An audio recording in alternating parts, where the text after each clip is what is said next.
Bom dia, queridos telespectadores do nosso programa Manhã Viva de hoje.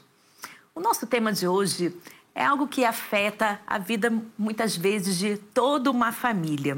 Vamos falar sobre a diabetes tipo 1, mais especificamente aquela que afeta as crianças, os adolescentes, e é uma problemática crescente no mundo de hoje. Segundo a Federação Internacional de Diabetes, existem mais de 1 milhão de crianças e adolescentes em todo o mundo que vivem com esse tipo de diabetes. Em Portugal, é a forma mais comum entre os jovens e tem aumentado ao longo dos anos.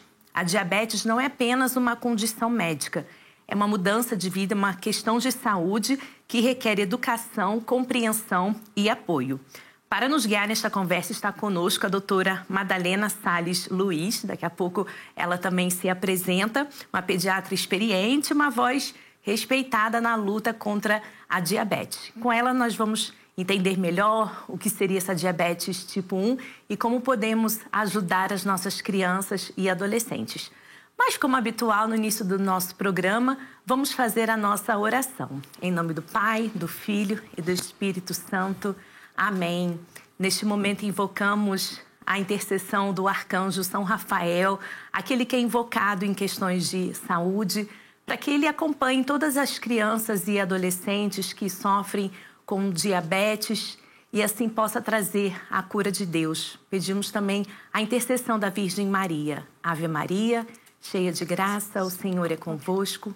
Bendita sois vós entre as mulheres e bendito é o fruto do vosso ventre, Jesus. Santa Maria, Mãe de Deus, rogai por nós, pecadores, agora e na hora de nossa morte. Amém. Em nome do Pai, do Filho e do Espírito Santo. Amém. Então, seja muito bem-vinda, Madalena. Olá, bom dia. Antes de mais, agradecer pelo vosso convite. É uma honra estar aqui no vosso programa. E também nós agradecemos a sua disponibilidade de vir cá. Então, a Madalena é pediatra e também faz parte da Associação Portuguesa Protetora dos Diabéticos de Portugal, a APDP. A área, na verdade, da pediatria que me dediquei mais foi esta área da endocrinologia e da diabetes. Certo, certo. Então, começando, né, muitas vezes a gente ouve falar da diabetes, eu sou diabético, mas o que é essa doença da diabetes? Então, é uma doença crónica em que o corpo deixa de conseguir produzir insulina, ou até produz, mas não é uma insulina que é eficaz. E nós precisamos todos de viver com insulina, porque a insulina é uma hormona que vai ajudar a que o açúcar que existe nos alimentos que comemos seja transformado em energia. Portanto, não havendo a insulina, não conseguimos que esta entrada do açúcar passe para as células, portanto, os açúcares ficam altos no sangue, que é aquilo que as pessoas mais conhecem na diabetes, não é? Os valores de açúcares altos no sangue. Mas é uma questão anterior, né? Antes de ter a glicose, o açúcar lá no alto... O que falta é a insulina. O que falta é a insulina. E quais são os tipos de diabetes? Então, aqueles que são mais frequentes são a diabetes tipo 1 e a diabetes tipo 2, mais conhecidos. A diabetes tipo 1 é mais frequente nas crianças e nos adolescentes, que é a área a que eu me dedico. E a diabetes tipo 2 é mais frequente nos adultos, ainda que já haja alguns casos também em crianças. Depois há a diabetes gestacional, que é aquela que aparece na gravidez, certo, também conhecida, e alguns casos mais raros, associadas a mutações de genes ou a fármacos. Mas a tipo 1 e a tipo 2 serão aquelas mais frequentes. E há uma diferença entre uma e outra? Tudo basicamente tem a ver com a produção de insulina? Apesar de serem as duas associadas à doença de produção de insulina, são mecanismos diferentes. E é muito importante as pessoas perceberem isso. A diabetes tipo 1 é uma doença que é autoimune. O que acontece é que o nosso sistema imunitário, que habitualmente nos protege contra infecções, quando estamos doentes, não é? Com o vírus, com uma bactéria, os nossos anticorpos ficam baralhados. E então começam a atacar uma coisa que é nossa. Começam a atacar as células que produzem insulina. Portanto, o pâncreas deixa de produzir insulina. Estas crianças ou adolescentes, e às vezes surge também a idade adulta, ficam dependentes de insulina para a vida. Na diabetes tipo 2, resulta de maus hábitos alimentares, de uma vida sedentária, de alimentos muito açucarados durante muitos anos e, portanto, há uma resistência à ação da insulina. A insulina é produzida pelo pâncreas, portanto, o pâncreas não está a ser atacado, contudo, essa insulina deixa de ser eficaz e, por isso, o tratamento é diferente num caso ou noutro. E no caso das crianças é uma condição genética? Elas já nascem com isso ou pode desenvolver algo mesmo na infância? Habitualmente surge, não nascem com diabetes, as crianças, não é?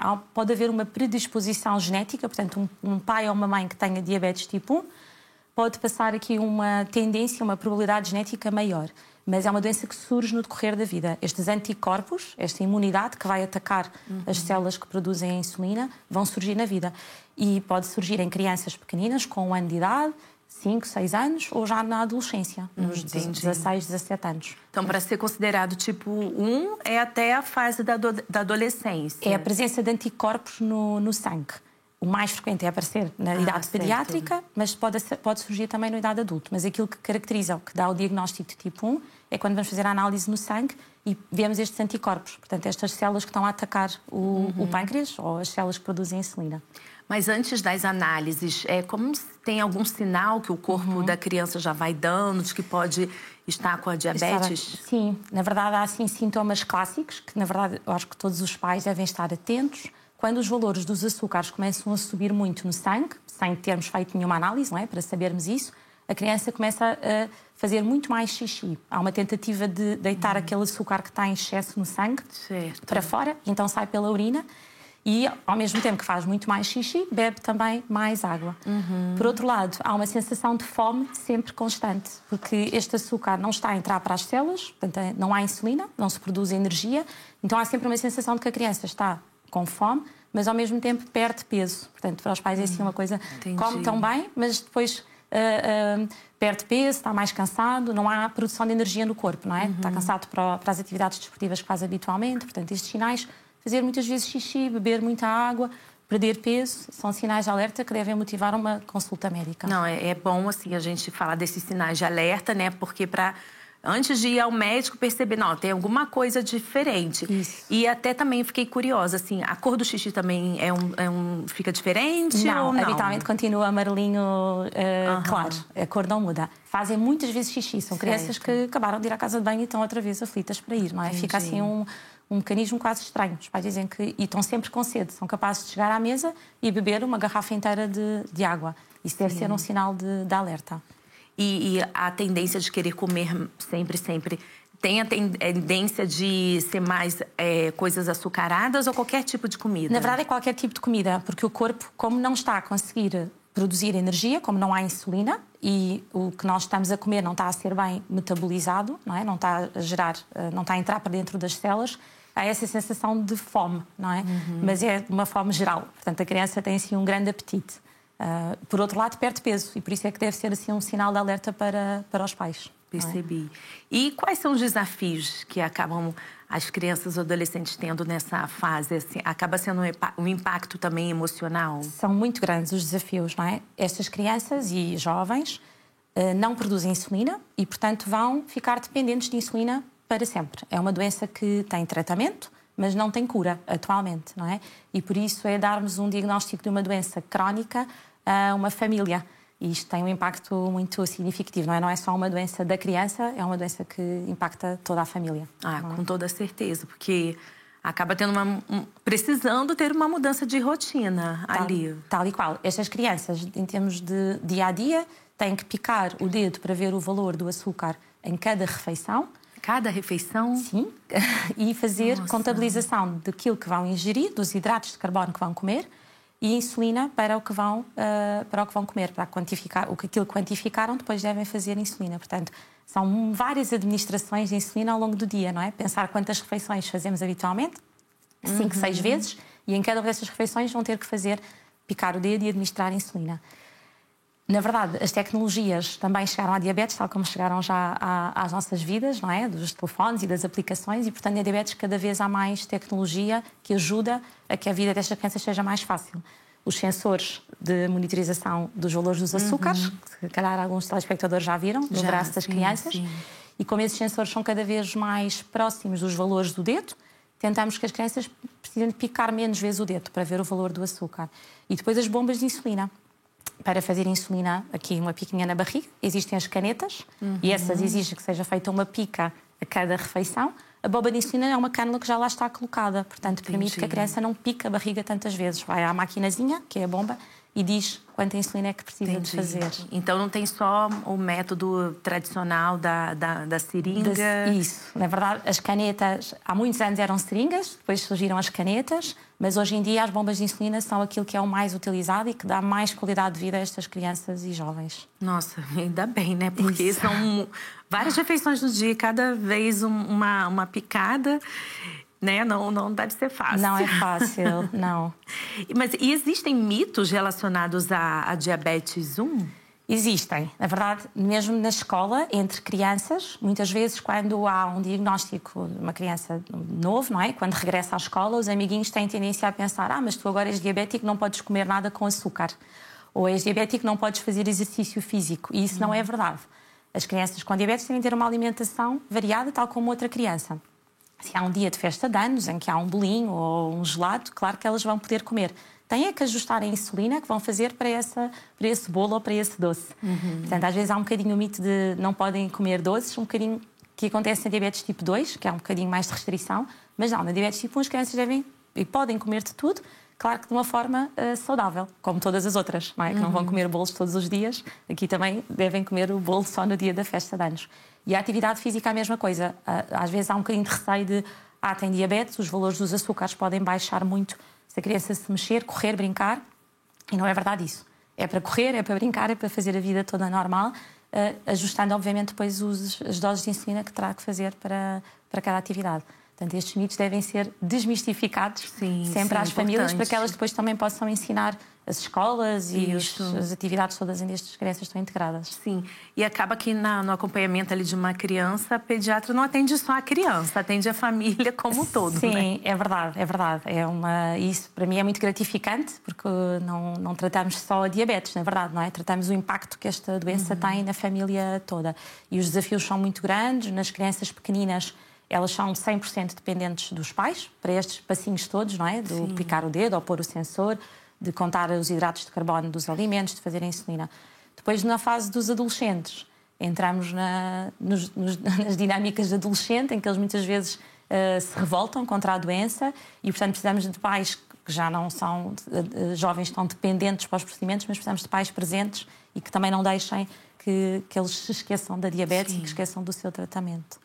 E há casos em que é necessário ter um acompanhamento psicológico, incentivar isso? Sem dúvida. A diabetes, a base da nossa equipa é uma equipa multidisciplinar, com médico, enfermeiro, nutricionista e também psicólogo, faz parte das nossas equipas. E claro que depois vamos ajustando caso a caso. Há famílias que lidam melhor com a doença e que poderão não precisar deste acompanhamento, mas sem dúvida a adolescência é uma das fases em que temos muito essa preocupação. Que a psicologia, que as consultas de psicologia entrem também no dia da consulta multidisciplinar. Não, mas essa fase da adolescência, que além de uma criança ter a diabetes, são o desenvolvimento, ali os hormônios, tem muitas situações ali numa mesma fase, né? É verdade, é verdade. É uma fase muito desafiante e para nós profissionais também, não é? Muitas vezes temos que simplificar alguns procedimentos, não dá para sermos tão rigorosos como se calhar somos nas crianças mais pequeninas, porque querem saltar doses de insulina, fazem refeições sem insulina ou vão querer sair com os amigos e não contar tão bem refeições e, portanto, temos que arranjar aqui um bocadinho de estratégias e caminhos para ir ao encontro do adolescente sem que depois a doença fique completamente descontrolada. E é um tema que requer ainda mais conscientização, educação nas escolas, nas famílias, em instituições em geral? Acho que sem dúvida, porque há algum desconhecimento ainda desta diferença da diabetes tipo 1 e tipo 2.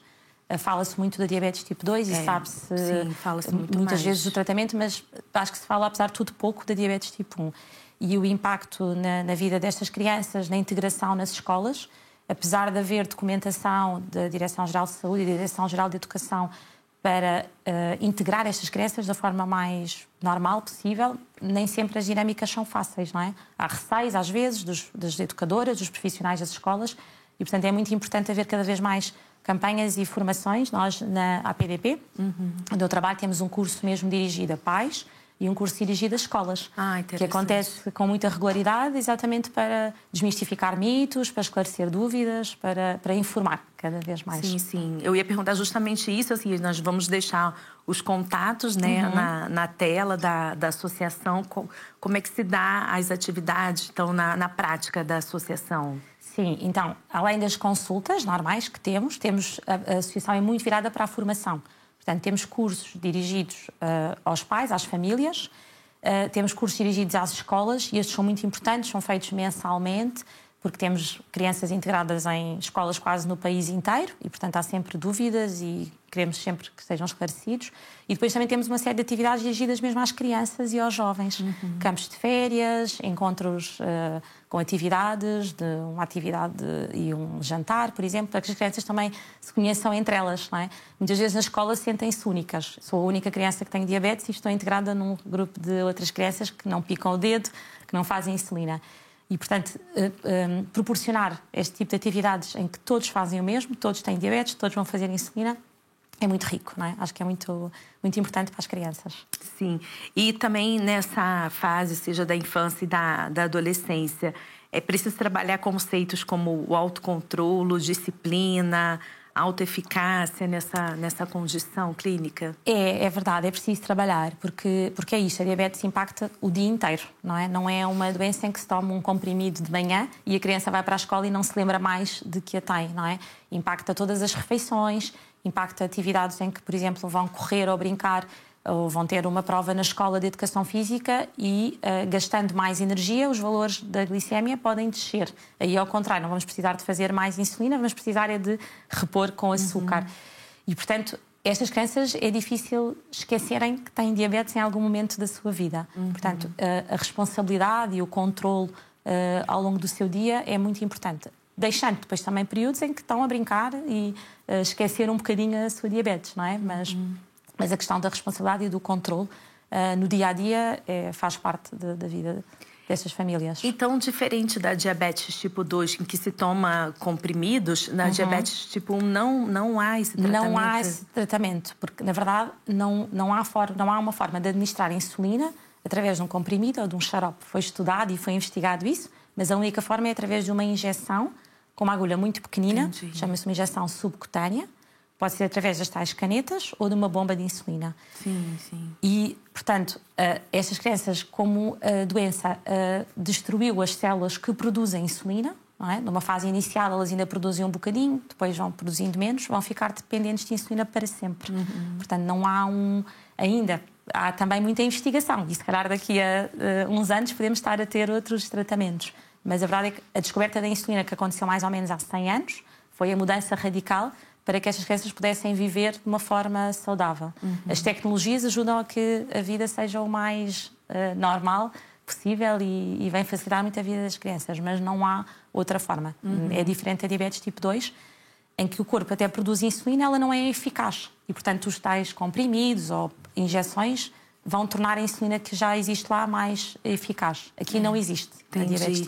Que a minha visão, porque a minha família, principalmente do lado do meu pai, tem muitos diabéticos. Certo. Mas do tipo 2. Certo. Meu avô era, tios, meu pai, mas meu pai ainda está na fase, assim, só dos comprimidos. Isso. E minha mãe também era diabética, mas tomava comprimidos e depois passou a insulina.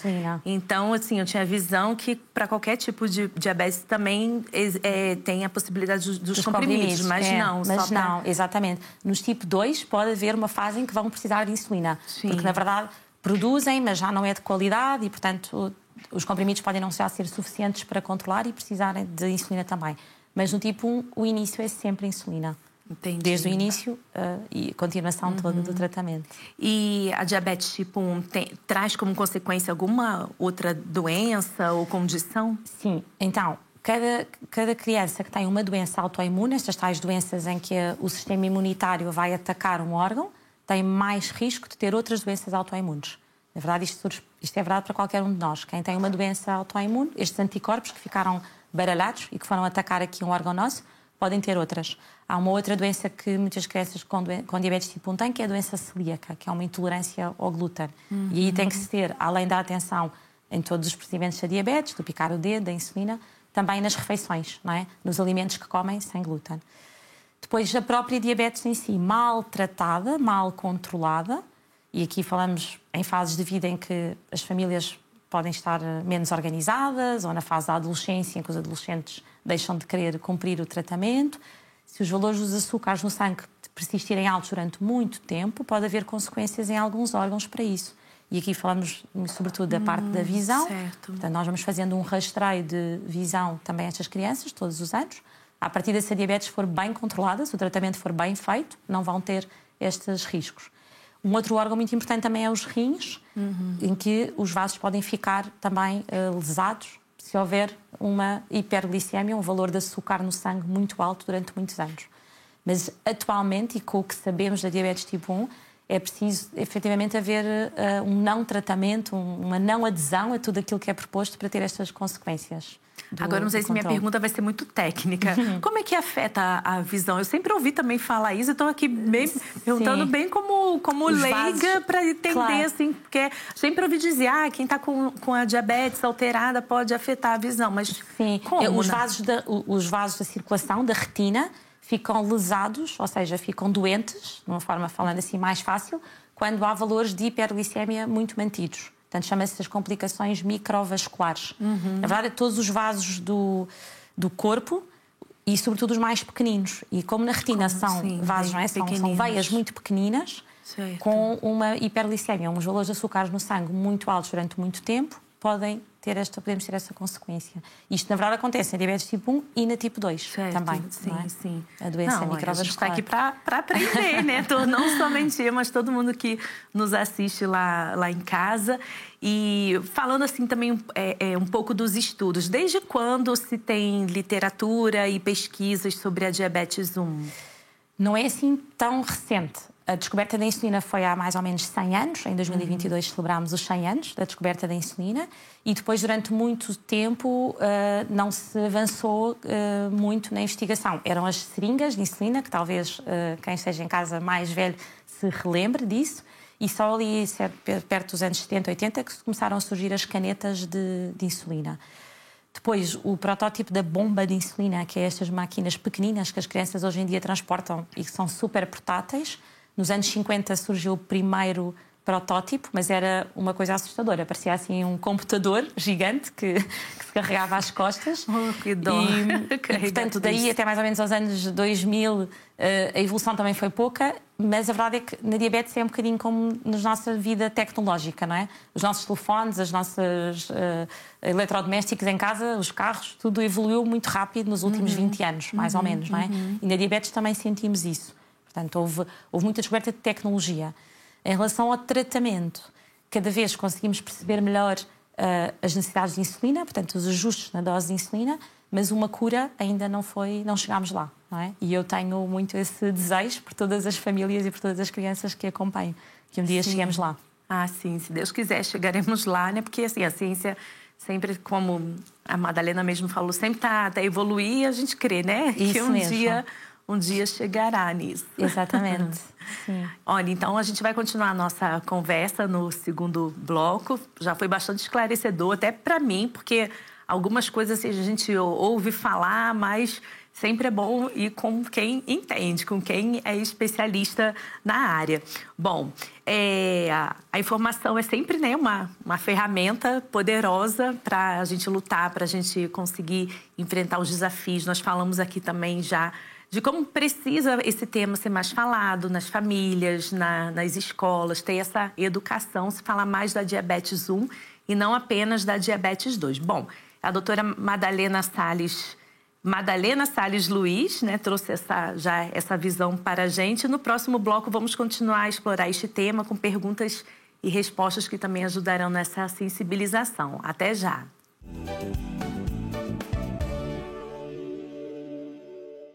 Bem-vindos de volta, estamos no segundo bloco do programa Manhã Viva. Você que está passando a nos acompanhar somente agora, o tema de hoje é a diabetes tipo 1, aquela que afeta as nossas crianças, os nossos jovens. É uma doença que é diagnosticada nessa fase da infância e da adolescência. E sabemos que o impacto da diabetes vai além do físico, vai além do que acontece ali no organismo das crianças.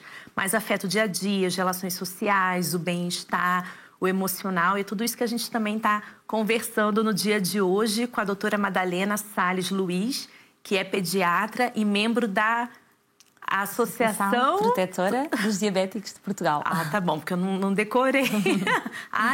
APDP. Certo, muito bem. E só para a gente, antes de voltar à nossa conversa aqui com a doutora Madalena, só um dado da Organização Mundial da Saúde, porque ela estima que o número de pessoas com diabetes irá aumentar dramaticamente nas próximas décadas se não forem tomadas medidas eficazes. Então, é um alerta, para isso que a gente está aqui. O programa Manhã Viva trata de diversas temáticas, inclusive sobre a saúde nos seus diversos campos, das suas diversas áreas, para todas as faixas etárias, porque o nosso objetivo é conscientizar, é ajudar nessa formação e mostrar os recursos, mostrar os locais, os especialistas a quem toda a gente pode recorrer para poder contribuir com a sua família, para a sua saúde e o seu bem-estar. Bom, voltando aqui às nossas perguntas, um pouco também do que a gente falou no fim do primeiro bloco, da evolução de toda a tecnologia, também depois havia comentado que pode acontecer um tipo de rastreio, é isso? Na verdade, hoje em dia já se percebeu que estes anticorpos que vão atacar as células do pâncreas, que produzem insulina, podem surgir no sangue alguns meses ou às vezes até anos antes de haver os sintomas, antes de haver aqueles tais sintomas da criança começar a fazer mais xixi, perder peso, beber muita água, ir ao hospital, fazer a análise do sangue e perceber que tem diabetes. Não é? Nessa altura já está a doença instalada e já vamos precisar de começar a insulina. Mas o que se foi investigando e percebendo é que esta fase chamamos de pré-diabetes, pode aparecer alguns anos antes. E então começaram a ser feitos em alguns países da Europa, e a APDP lançou aqui em Portugal o ano passado, em setembro, o rastreio da diabetes tipo 1. O que é que fazemos neste rastreio? É uma piquinha de pico capilar, quase como se a criança fosse picar para ver o valor dos açúcares no sangue, e vamos procurar se no sangue da criança já estão presentes estes anticorpos. E se já estiverem, permite que estas famílias e as crianças vão sendo acompanhadas para que depois não tenham esta manifestação de sintomas tão grave. Não é? Não sabemos que vão ter diabetes, é difícil, porque no fundo estamos a dar um diagnóstico que não sabemos quando é que vai acontecer, mas que irá acontecer certamente. A partir do momento em que há anticorpos no sangue, vai haver diabetes tipo 1, mas não sabemos quando. Mas, apesar de tudo, podemos ter um início de doença mais tranquilo, em que as crianças muitas vezes podem precisar de ficar internadas no hospital e começam o seu tratamento com insulina sem haver os sintomas graves que motivem depois a ida para a urgência. Mas qual o ponto de partida para se fazer esse rastreio? É assim, de maneira rotineira? Ou porque alguns leves sintomas já começou a surgir? Não, na verdade, o rastreio está a ser feito em crianças perfeitamente saudáveis, sem sintomas nenhuns. Numa fase inicial, os rastreios na APDP começaram a ser feitos em crianças com alguma familiar, com diabetes tipo 1. Entendi. Porque lá está, apesar disto não ser uma doença que a criança nasce, não tem uma mutação num gene, há algumas alterações que predispõem, ou seja, que dão mais risco de vir a ter diabetes. Se eu tiver diabetes, sei que um filho meu tem mais risco. E, portanto, começámos por fazer essa análise dos anticorpos em filhos de adultos com diabetes ou em irmãos dentro das famílias que seguíamos. O rastreio depois foi alargado a crianças saudáveis, então atualmente temos ido a escolas, a clubes, eventos desportivos, a clubes de futebol, de natação. Portanto, crianças que estão assintomáticas, que estão bem, a viver a sua vida normal, que podem nem sequer ter história de ninguém na família com diabetes tipo 1 e fazemos essa pesquisa. Quando vêm 2 ou mais destes anticorpos positivos, ficam a ser acompanhados por nós na consulta na APDP. Paralelamente, também há muita investigação de fármacos que possam prevenir esta evolução depois para a diabetes, não é? Ou seja, para que as células deixem de produzir insulina. No fundo, é um diagnóstico mais cedo da doença. Então, esse rastreio não é feito em todo lugar? Este rastreio, na verdade, é um rastreio que é gratuito. Quem quiser pesquisar no site da APDP pode pesquisar e fazer um agendamento para ir lá ao nosso laboratório, mas estamos a chegar a cada vez mais crianças porque temos ido a muitas escolas, quer em Lisboa, quer fora de Lisboa, e estes eventos desportivos. Portanto, os pais podem inscrever os seus filhos ou procurando no site o programa do rastreio, chama-se O Dedo que Adivinha. Exatamente porque o que nós picamos na criança é um dedinho, não é? É um dedo com uma colheita de sangue muito pequenina.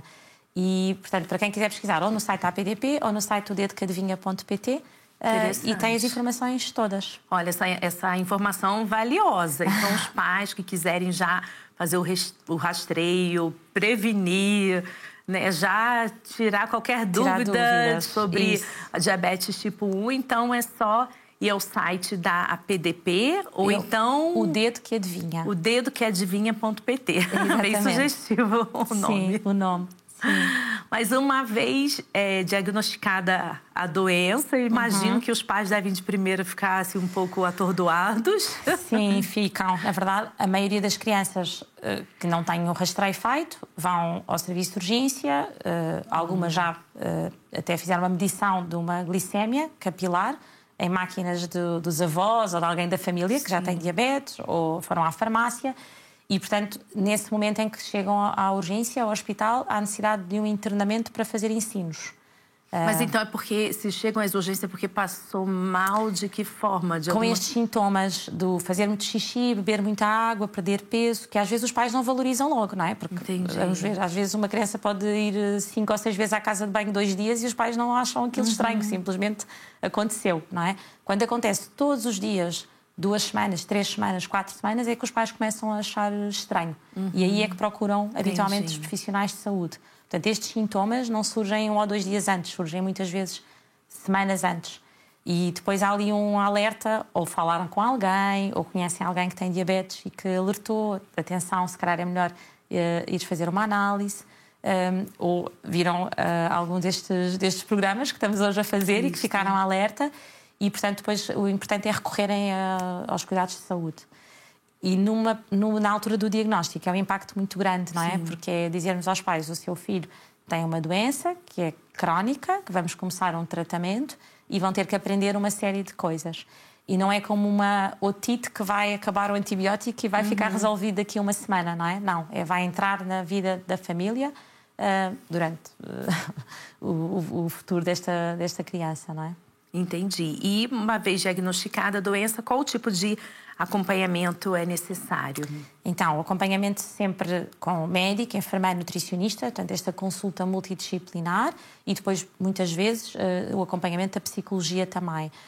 Numa fase inicial, as consultas têm que ser mais regulares, às vezes ao fim de uma semana, um mês, mas depois, quando já há uma estabilização e os pais já têm conhecimentos, não é, bem consolidados, pelo menos a cada 3 meses. Estas crianças têm que ter consulta nos centros onde são seguidos. Porque imagino que essa regularidade das consultas não é só avaliar os níveis de glicose, mas também ver se o todo da família está estabilizado e caminhando, né, assim, de forma a proporcionar um ambiente ali favorável ao tratamento. Sem dúvida. Às vezes até os valores estão estáveis, mas os pais, por exemplo, estão com dificuldade na gestão da doença, ou a escola, por exemplo, também tem dúvidas e estamos a falar de crianças às vezes muito pequeninas, não é? 2 anos, 3 anos. São 100% dependentes de cuidadores para fazer tudo. Quer os pais, quer os profissionais da escola. E, portanto, muitas vezes também é nosso papel reunirmos com as escolas, com as educadoras. Há uma ponte de ligação também que são as enfermeiras da saúde escolar. São enfermeiras que estão ligadas à comunidade e que fazem formação também nas escolas. E por isso, sim, é uma consulta muito ampla, uma consulta que não se cinge só a vermos valores e os ajustes da insulina, mas ao todo, não é? Da família toda. Muitas vezes depois também há impacto dos irmãos, sejam mais velhos, sejam mais novos, não é? Que acabam por muitas vezes também sofrer um bocadinho com esta entrada de uma doença na família. Portanto, temos que gerir tudo isso. Sim. Como é importante ali uma base familiar também, para que, né, toda a família ali se una àquela criança que está passando por essa condição, né? Sem dúvida. E muitas vezes também percebemos que, por exemplo, a nível da alimentação, estas crianças devem comer de tudo. Não é uma alimentação variada, saudável. Não há uma restrição de não poder comer o bolo, como disse há pouco, não é? Não vão comer bolos todos os dias, porque não é saudável as crianças estarem a comer bolos todos os dias. Mas claro que se há o dia da festa de anos, devem comer. Mas esta noção da alimentação saudável, muitas vezes as consultas de nutrição também mudam hábitos na família, não é? Não muda só a alimentação da criança, muda o hábito da família inteira. Isto é muito bom, na verdade. É isso que eu estava a pensar, porque de repente é uma chamada de atenção para toda a família, que precisa, assim, melhor, ter uma alimentação mais saudável, tal né? Tal e qual. Não, como se costuma dizer muitas vezes, todo mal causa um bem maior, né? A gente pode tirar de um mal um bem maior, né? Exatamente, então, sem dúvida. Às vezes sim, acontece. E as mudanças nas famílias muitas vezes são transformadoras, não é? E são para melhor. Aí, então, muitas vezes as famílias, os pais precisam aprender um pouquinho mais de nutrição, de dieta e também a importância da dieta mediterrânica. O que seria ela?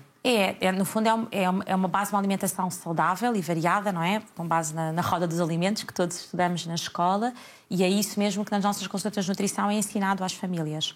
Depois, a particularidade das crianças com diabetes é sabermos quais os alimentos que têm hidratos de carbono, não são todos, há alimentos que são proteicos e, portanto, as crianças o que precisam de fazer é insulina para os alimentos que têm hidratos de carbono. Vão poder comer alguns alimentos sem necessidade de fazer insulina e outros alimentos com necessidade de fazer insulina. Mas toda a alimentação da criança deve ser muito variada. Depois, outro desafio também é que nem todas as famílias têm culturalmente as refeições parecidas àquilo que será a nossa cultura portuguesa, não é? E, portanto, também temos que adaptar, mesmo dentro da diabetes, estes ensinamentos, esta aprendizagem às diversas culturas que temos, não é? Sim. E alertar que açúcar e glicose não está só naquilo que é doce. Isso mesmo, Isso é exatamente. bem importante também, todo mundo tem a consciência. Exatamente, também percebemos que, na verdade, há açúcar e hidratos de carbono em praticamente todos os alimentos que comemos. E, na verdade, em alimentos bons e em alimentos importantes, não é? Outro conceito também, e sobretudo, às vezes nos adolescentes, há um bocadinho, ou pode haver a tendência de, como não quero fazer insulina, vou restringir aqui alguns alimentos que vou ingerir para não comer tantos com hidratos de carbono. E não está correto isso, não é? Porque a fruta tem hidratos de carbono, o leite tem hidratos de carbono, o pão tem hidratos de carbono, o arroz, a massa, e isso deve fazer parte da alimentação de qualquer criança e jovem. Sim, isso. Por isso que é sempre importante seguir o que está sendo orientação médica, né? Isso. Não pode escapar. Mas também a criança ou adolescente que tenha diabetes tipo 1, tem alguma dificuldade, alguma limitação para a prática esportiva ou não? Não, na verdade não deve ter. Isso é às vezes um mito também, não é? Que devemos contrariar. Aliás, o exercício físico traz melhor controle da diabetes. Sabemos isso. Crianças que são muito ativas e que fazem atividades físicas provavelmente vão ter uma diabetes melhor controlada. O que temos é que ajustar, e depois há protocolos para ensinarmos às famílias as doses de insulina que as crianças vão ter que fazer, porque o exercício físico gasta energia, não é? Ao gastar energia, os valores do açúcar no sangue vão baixar. E, portanto, no período antes do exercício, podemos ter que reduzir a insulina que vamos fazer. Se faz a mesma insulina habitualmente para todos os dias, no dia em que vai fazer alguma atividade física, terá que reduzir. Ou fazer algum reforço de alimentos, que depois também ensinamos nas consultas de nutrição, para que os valores fiquem estáveis. Mas nós, na verdade, temos crianças que fazem desportos de alta competição e que são espetaculares e que têm a sua diabetes muito bem controlada. Portanto, é desejável que as crianças todas pratiquem atividade física. Sim. Porque além do impacto no físico, é um impacto emocional também sem no dúvida, desporto, né? Tal e qual, sem que é muito importante também, não é? Para um crescimento saudável. Sim, assim, acho que para todos nós, para né? Todos nós. Eu me incluo, eu faço, mas posso ser mais disciplinada também, porque o impacto no emocional também, para essa disciplina, para esse autocontrole. Exatamente, sem dúvida. Sim, fomentamos em todas as consultas a prática de atividade física. Bom, e o papel da tecnologia na monitorização e gestão de diabetes em jovens? Não sei se já respondeu tudo. Sim, mas é isso. É cada vez mais importante a tecnologia, não é? Há imensas aplicações de telemóvel que são úteis na diabetes. Estes sensores que as crianças têm no braço para medir os valores da glicose, praticamente todos dão leituras para o telefone. E depois do telefone da criança podemos transmitir para o telefone dos pais. Portanto, é muito interessante, não é? Os pais, mesmo estando longe, porque a criança está na escola durante o dia, conseguem receber todas essas informações. As bombas de insulina, a mesma coisa. Estão a funcionar sempre ligadas a um telefone, também, a uma aplicação, e essa aplicação também pode ser transmitida para os telefones dos pais. Portanto, está tudo aqui em rede, e esta tecnologia trouxe uma mais-valia enorme para então, para os pais têm as ferramentas aí para o controle em diversos aspectos. Têm as ferramentas porque todas. Também existe aquele controle do que tá de tempo no telemóvel, dos adolescentes, o que estão assistindo, e agora também pode ter o controle do diabetes. Sem dúvida. E isso é um outro desafio, não é? É os telefones nas escolas, que também não é... Ainda que praticamente todas as crianças, hoje em dia, mesmo as mais pequenas, por esta questão de terem... dos pais poderem ter acesso às suas informações, terem já telefone, não é depois desejável que fiquem nos telefones, nos intervalos, com os amigos e nos convívios, não é? Portanto, tentamos cingir o telefone às aplicações necessárias para a diabetes, mas que depois não sejam o uso do telefone contínuo para as outras coisas, não é? Sobretudo para e cá em Portugal, sociais. esses recursos tecnológicos para acompanhamento são acessíveis a todos? São acessíveis a todos. Enfim, eu acho que hoje em dia praticamente todos temos telefones, não é? É fácil os telefones com a possibilidade de instalação de aplicações, mas as aplicações são praticamente todas gratuitas, portanto, fáceis de instalar nos telemóveis. Mas chegam a todos. Com o nome da outra tecnologia, a bomba de insulina. A bomba de insulina também é mais acessível ou o valor... Então, a bomba de insulina em Portugal é 100% comparticipada, que bom, de acordo com uma indicação médica, e no fundo médica, e da equipa multidisciplinar que segue esta criança. É necessário que a família tenha capacidades de aprendizagem, não é? Não é um telefone, mas é um aparelhinho, não é? Que tem que se aprender a mexer, mas assim que as famílias fazem a formação e percebemos que estão capacitadas para a usar, é desejável que todas as crianças tenham bomba de insulina, sem dúvida. E aqui em Portugal é 100% comparticipada. Infelizmente, não temos ainda número suficiente para que cheguem a todas as crianças, mas ainda há crianças a fazerem insulina com caneta, mas... rapidamente espero que cheguemos nos próximos tempos. Que bom saber também dessa informação. E além de mudança de estilo de vida, entender um pouco mais dos alimentos, alguma outra estratégia que os pais podem aprender para ajudar as suas crianças? Sim, depende depois um bocadinho também das idades que temos, não é? As idades mais pequeninas, as crianças muitas vezes na dinâmica do dia-a-dia da diabetes há birras ou reclamam porque não querem picar a barriga naquela altura, porque não querem picar o dedo, porque não querem pôr o sensor. Portanto, muitas vezes ensinamos os pais aqui a arranjar estratégias de brincadeira, não é? Para relativizar isto, porque são crianças que, a meu ver, são verdadeiros heróis, não é? E as crianças são fantásticas, mesmo que nos primeiros dias custe, depois passam a deixar fazer tudo. Por outro lado, os adolescentes, os pais já não fazem tudo, são eles que fazem, mas é também encontrar aqui um equilíbrio de controlar, mas sem estar demasiado em cima, não é? Percebemos que os adolescentes não gostam disso e muitas vezes depois ficam contrariados e não querem fazer nada. Por isso, as estratégias dos pais vão ser um bocadinho diferentes entre as idades, mas outra coisa que também é muito importante e que existe são grupos de pais nas redes sociais e temos muitas famílias que partilham connosco, a equipa de profissionais, que são importantes esses grupos, porque partilham dúvidas e estratégias também de como lidar, troca de experiências, exatamente, que é muito bom. E nós já falamos um bocadinho atrás que a criança, você vai a uma festa de aniversário, não precisa deixar de comer o bolo. Isso. Mas, assim, na vida social em geral de uma criança e de uma adolescente, como, assim, né, programar uma viagem... enfim, ter a sua vida social, se vai para um ambiente com amigos, ou no próprio ambiente escolar, como adaptar tudo isso? Sim, não é fácil nos primeiros tempos, mas a verdade é que também tentamos nas consultas que eles arranjem estratégias. Por exemplo, nas festas de anos, das crianças mais pequenas, não é? Há muito hábito da mesa e das crianças irem petiscando, não é? O que nós propomos a estes pais é que a criança vai ter de fazer insulina para o que vai comer. E não queremos que faça 3 ou 4 administrações de insulina, serão 3 ou 4 picas, não é? E por isso é escolher o pratinho e ir à mesa e selecionar as coisinhas que quer comer e pôr no pratinho.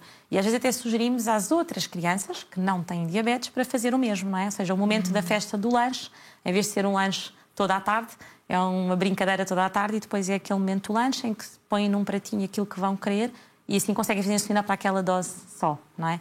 Tentamos muitas vezes nas nossas atividades de encontro das crianças também dar exemplos de lanches que podemos ter saudáveis e os nossos nutricionistas também são fantásticas nisso para os pais tirarem algumas ideias.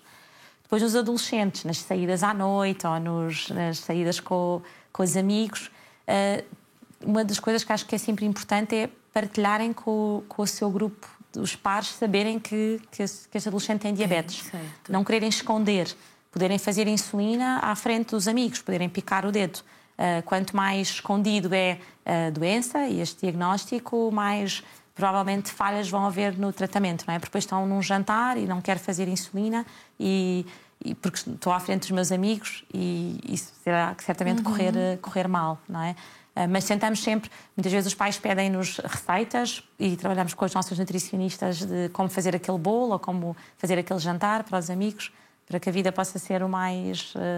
que possam integrar o mais possível nos seus pares. E é importante também os amigos saberem, né? Primeiro, quem tem a doença não ter essa vergonha. Isso. E é importante também os amigos saberem, penso eu, para dar esse apoio, esse incentivo. Sem dúvida. Eu acho que isso ajuda até a construir mais solidariedade, né? Sem dúvida. Muitas vezes propomos, na altura do diagnóstico, quando as crianças passam alguns dias no hospital, depois vão para casa e quando regressam à escola, que elas próprias façam um ensino à sua turma, não é? Explicar isto. O que é diabetes, o que é que elas têm que fazer, como é que se pica o dedo, como é que se faz insulina, para que os amigos também percebam e seja uma coisa natural e não que seja escondido.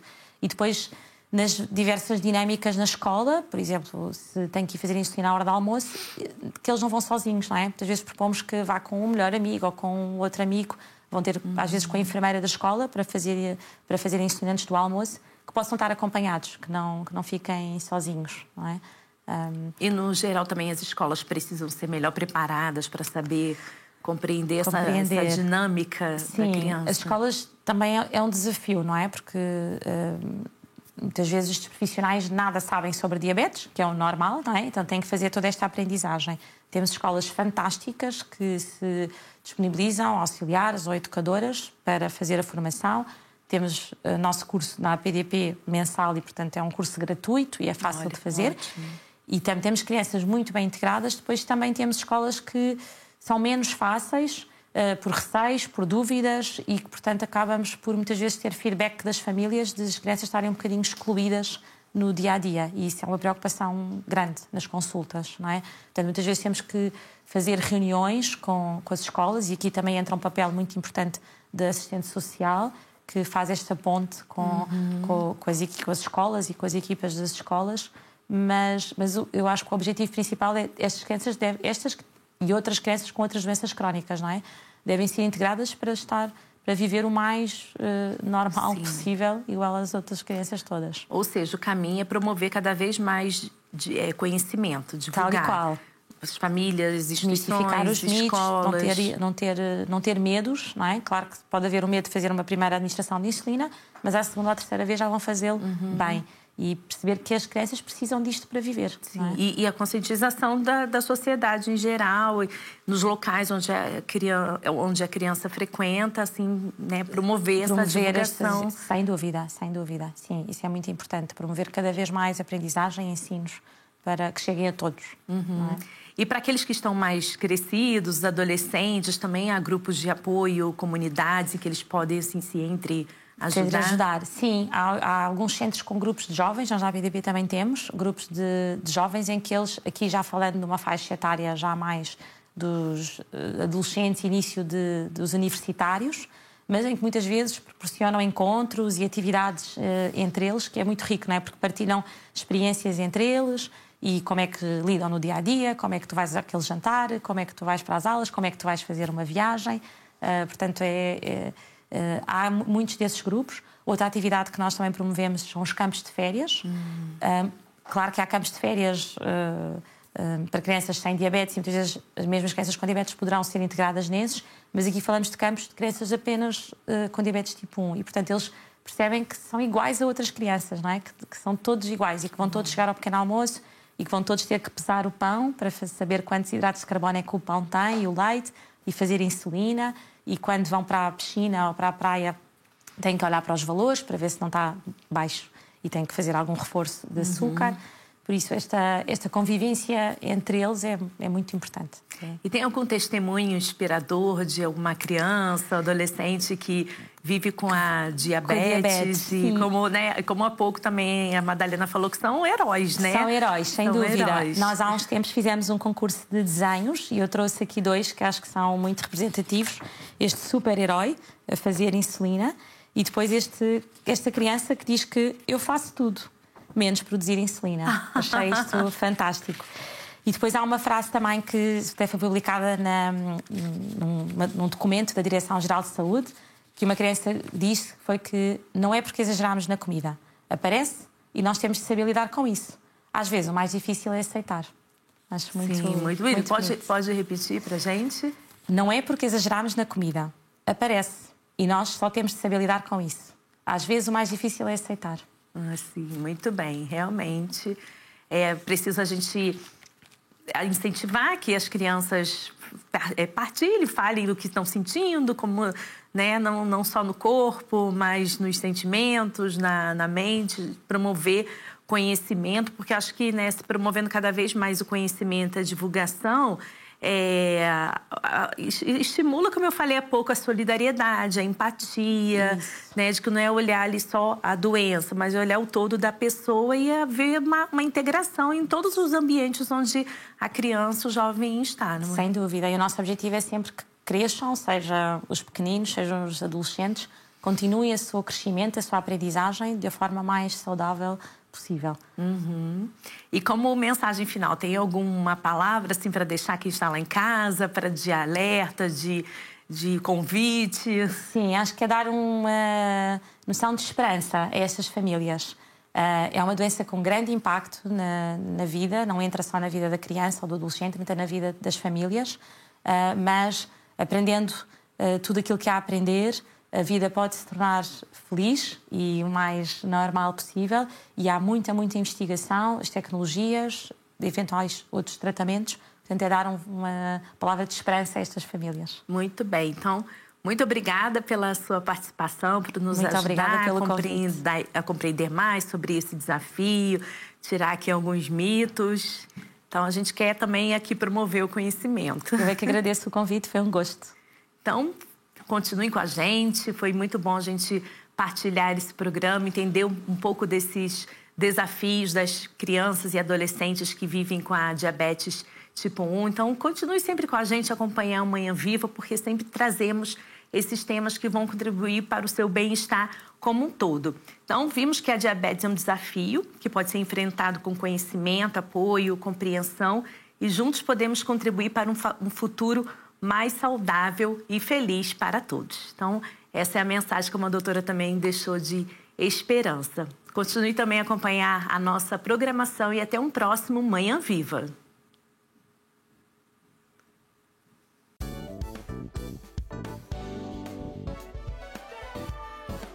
Se gostou deste programa, clique aqui na nossa playlist aqui em baixo para ver outros episódios. Se ainda não subscreveu o nosso canal do YouTube, faça-o já clicando neste botão aqui do lado e será logo o primeiro a saber todas as novidades.